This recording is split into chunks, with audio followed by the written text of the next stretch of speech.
இன்றைக்கி செவ்வாய்க்கிழமை. ஸோ காலையிலே வந்து குளிச்சாச்சு. குளிச்சுட்டு வீடை நான் க்ளீன் பண்ணிட்டேன். ஏன்னா 1 வீக்காக அம்மா வீட்டில் இருந்தனால இங்கே விளக்கே ஏற்றலை. மனசுக்கும் ரொம்ப கஷ்டமாக இருந்ததுனால இன்றைக்கி காலையிலே எல்லா வேலையும் பார்க்க ஆரம்பிச்சிட்டேன். சீக்கிரமாக எழுந்திரிச்சு.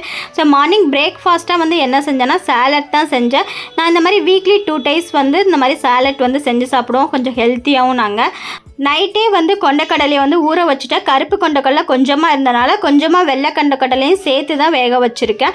அதோட ஸ்வீட் கார்னும் நான் போட்டிருக்கேன். அதிலே வேக வச்சு எடுத்துக்கிறேன். இந்த ஸ்வீட் கார்னு, கொண்டக்கடலை, மாங்காய், கேரட்டு, ஆனியனு, கொத்தமல்லி, அப்புறம் கொஞ்சமாக உப்பு, மிளகுத்தூள், கொஞ்சம் லாஸ்ட்டாக வந்து லெமன் சேர்த்து சாப்பிடும்போது ரொம்பவே டேஸ்ட்டாகவும் இருக்கும். நீங்களும் மஸ்ட்டு ட்ரை பண்ணி பாருங்கள். இது ஹெல்த்தியும் கூட.